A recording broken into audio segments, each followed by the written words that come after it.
నమస్తే, welcome to special drive. నేను రాజశేఖర్. ఇవాళ గాంధీ భవన్లో మల్లురవి నేతృత్వంలో పీసీసీ క్రమశిక్షణ కమిటీ భేటీ జరిగింది. నేతల మధ్య విభేదాలు, పెండింగ్లో ఉన్నటువంటి ఫిర్యాదులపై చర్చించింది.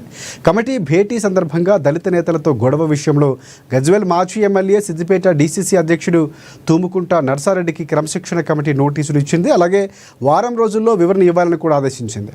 తమకు ఫిర్యాదు రాలేదు కాబట్టే కోమటిరెడ్డి వెంకటరెడ్డి విషయంలో చర్చ జరగలేదని కూడా మల్లురవి తెలిపారు. తమకు ఫిర్యాదు రావాలని లేదా పీసీసీ చీఫ్ ఆయన చెప్పాలన్నారు. బహిరంగంగా మాట్లాడితే అది ఎదుటివారి కంటే ఎక్కువ పార్టీకి నష్టం చేస్తుందని కూడా చెప్పారు.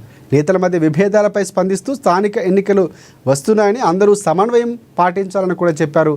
ఏదైనా ఇబ్బందులు ఉంటే తమకు పీసీసీకి ఫిర్యాదు చేయాలని కూడా ఈ సందర్భంగా సూచించారు.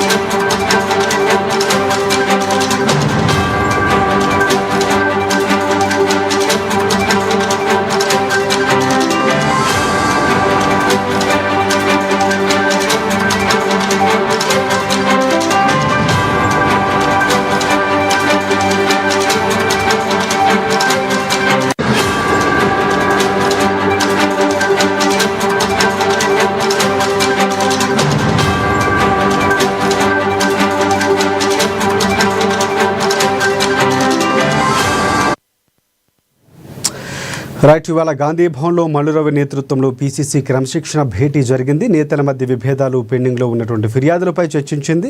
కమిటీ భేటీ సందర్భంగా దళిత నేతలతో గొడవ విషయంలో గజ్వేల్ మాజీ ఎమ్మెల్యే, సిద్దిపేట డీసీసీ అధ్యక్షుడు తూముకుంట నర్సారెడ్డికి క్రమశిక్షణ కమిటీ నోటీసులు ఇచ్చింది. వారం రోజులు వివరణ ఇవ్వాలని కూడా ఆదేశించింది.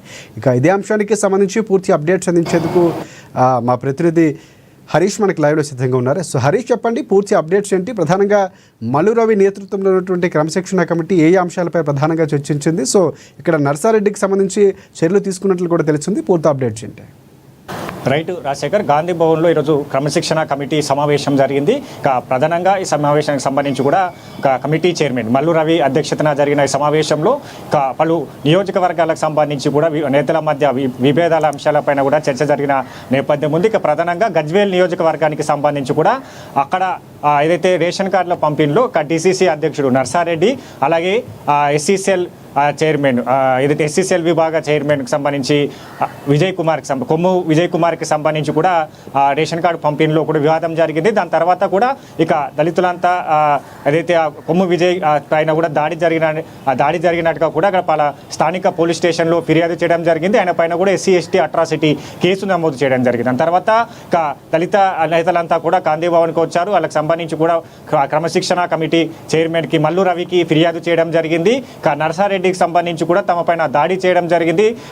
తమ ఏదైతే వర్గానికి సంబంధించి కూడా ఆయన ఏదైతే పదవులు కావచ్చు, ఇతర అంశాలకు సంబంధించి కూడా ప్రాధాన్యత ఇవ్వట్లేదని కూడా ఫిర్యాదు చేసిన నేపథ్యంలో ఈరోజు డీసీసీ అధ్యక్షుడు నర్సారెడ్డిని ఈరోజు గాంధీ భవన్కి పిలవడం జరిగింది. క్రమశిక్షణ కమిటీ ముందు ఆయన భేటీ అయ్యారు. ప్రధానంగా ఇందుకు సంబంధించిన కారణాలు కావచ్చు, అక్కడ జరిగిన ఏదైతే పరిస్థితుల అన్ని అంశాలపైన కూడా క్రమశిక్షణ కమిటీ ఆయన నుంచి కూడా వివరణ తీసుకుంది. మరోవైపు ఈ వివాదంకి సంబంధించి కూడా పూర్తి స్థాయిలో అన్ని వివరాలు ఇవ్వాలని కూడా వారం రోజుల గడువు ఇచ్చిన నేపథ్యం అయితే కనిపిస్తుంది. దాంతో పాటుగా ఇక క్రమశిక్షణ కమిటీ మెంబరు శ్యామ్ మోహన్కి సంబంధించి కూడా ఒక కమిటీని ఏర్పాటు చేశారు. వివాదం పైన నర్సారెడ్డి అలాగే కొమ్ము విజయ్ కుమార్కి సంబంధించిన వివాదం పైన ఏ విధంగా ఏదైతే ఇందుకు సంబంధించిన వివాదం పైన కూడా కమిటీని కూడా వేయడం జరిగింది. ఇక ప్రధానంగా వారం రోజులకు సంబంధించి కూడా నర్సారెడ్డి ఇందుకు సంబంధించిన ఏదైతే పూర్తి స్థాయిలో వివరణ ఇవ్వాలని కూడా ఆదేశించిన నేపథ్యం అయితే కనిపిస్తూ ఉంది. ఇక ప్రధానంగా నర్సారెడ్డికి సంబంధించి కూడా తమ కులం పేరుతో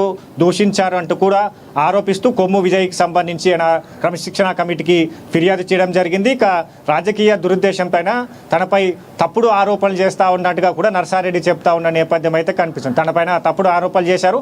తప్పుడు కేసు ఎస్టీ అట్రాసిటీ కేసు తనపైన నమోదు చేయడం జరిగింది. తన దళిత వర్గాల నుంచే కూడా దళిత వర్గాల ఆశీస్సులతోనే తాను ఈ స్థాయికి ఎదిగానంటూ కూడా చెప్పుకొచ్చిన నేపథ్యం అయితే కనిపిస్తూ ఉన్నది. కాబట్టి మొత్తంగా నేను అక్కడ జరిగిన సందర్భంలో రేషన్ కార్డుల జరిగిన సందర్భంలో అక్కడ ఇన్ఛార్జ్ మంత్రి వివేక్ వెంకటస్వామికి సంబంధించి కావచ్చు అక్కడ నేతలంతా కూడా స్టేజ్ పైన ఉన్నారు.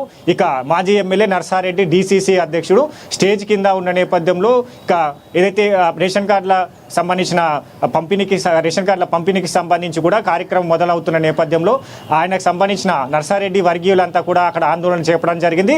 ఇక మరోవైపు కొమ్ము విజయ్కి సంబంధించి కూడా అక్కడ పరస్పర దూషణలు చేసుకునే నేపథ్యం ఉన్నది కాబట్టి ఇక మరోవైపు నర్సారెడ్డికి సంబంధించి కూడా అక్కడ మాజీ సర్పంచ్ కుమారుని పైన కూడా చేయి చేసుకున్నట్టుగా కూడా ఫిర్యాదు చేసిన నేపథ్యం ఉంది. ఇక ఈ అంశాలన్నిటిపైన కూడా వారం రోజుల వివరణ ఇవ్వాలని కూడా క్రమశిక్షణ కమిటీ చైర్మన్ మల్లు రవి అలాగే నర్సారెడ్డికి ఆదేశించిన నేపథ్యం అయితే కనిపిస్తూ ఉన్నది. ఇక మొత్తంగా ఏదైతే వివేక్ వెంకటస్వామి పర్యటనకు సంబంధించి ఇక ఏదైతే గజ్వేల్లో శ్రీకాంతరావు అలాగే నర్సారెడ్డికి సంబంధించిన వర్గీయుల మధ్య కూడా వివాదం కొనసాగుతున్నది. ఎందుకంటే గజ్వేల్కి సంబంధించి కూడా అక్కడ 3 వర్గాలకు సంబంధించి కొనసాగుతున్న నేపథ్యం ఉంది. గతంలో ఈ వివాదం అయితే పలుమార్లు కూడా వాళ్ళు పరస్పరంగా దూషణ చేసుకునే నేపథ్యం కావచ్చు. ఈ అంశం పైన కూడా గతంలో మైనంపల్లి హనుమంతరావుకి సంబంధించి కూడా అక్కడ సద్దు మణగాలని కూడా అక్కడ ఏదైతే కమిటీ టీపీసీసీ అక్కడికి వివాదానికి సద్దు మణగించేలా కూడా అక్కడ పర్యటన చేసిన నేపథ్యం ఉంది. అలా వివరాలన్నిటిని కూడా సంబంధించిన ఎందుకు వర్గపోరు కొనసాగుతున్నది అంశాలన్నిటిపైన కూడా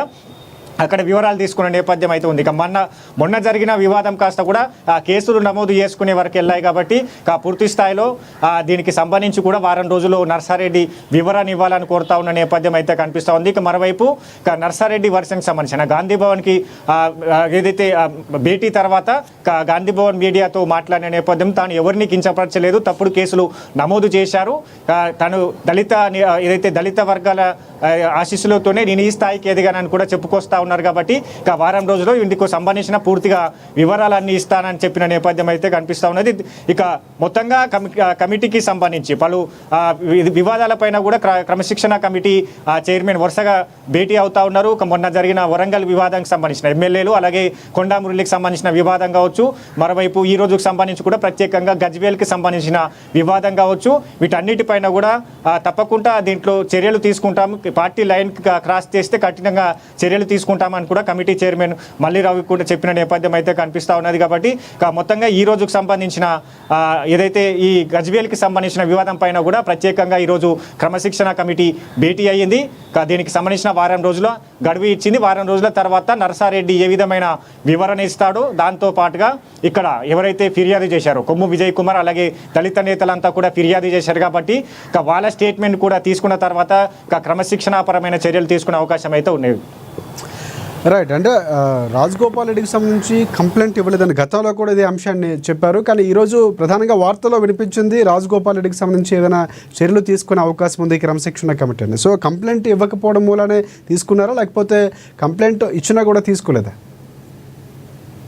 అంశం పైన కూడా కమిటీ చైర్మన్ మల్లు రవి ప్రస్తావించారు. ప్రధానంగా ఏదైతే రాజగోపాల్ రెడ్డి అంశానికి సంబంధించి కూడా కమిటీకి ఎవరు ఫిర్యాదు చేయలేదు కాబట్టి దాన్ని టేకప్ చేయలేము, ఎవరైతే ఫిర్యాదు చేస్తారో దానికి సంబంధించి కూడా ఆయన ఏదైతే వివాదం కాస్త కూడా పరిశీలిస్తుంది, దాని తర్వాత క్రమశిక్షణాపరమైన చర్యలు ఉంటాయని కూడా చెప్పిన నేపథ్యం ఉన్నది. కాబట్టి దానికి సంబంధించి ఇప్పటి వరకు అయితే ఎవరు ఫిర్యాదు చేయలేరని చెప్పి మరోవైపు కొండా మురళి వర్సెస్ వరంగల్ ఎమ్మెల్యేలకు సంబంధించిన వివాదం పూర్తిగా ఆ రిపోర్ట్ అంతా సీఎం రేవంత్ రెడ్డి అలాగే పీసీసీ చీఫ్ మహేష్ కుమార్ గౌడ్కి పంపించాను. వాళ్ళకి సంబంధించిన ఏ విధంగా ఆదేశాలు ఇస్తే ఖచ్చితంగా ఆ విధమైన చర్యలు తీసుకుంటామని కూడా చెప్పిన నేపథ్యం అయితే ఉంది. రైట్.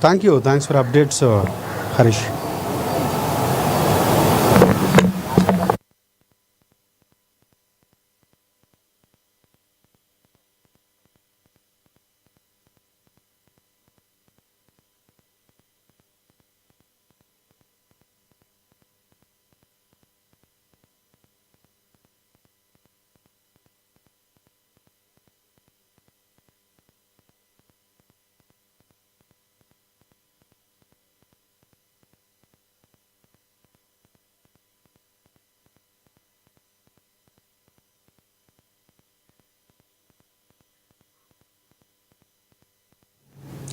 సరిహద్దు ఉద్రిక్తతలు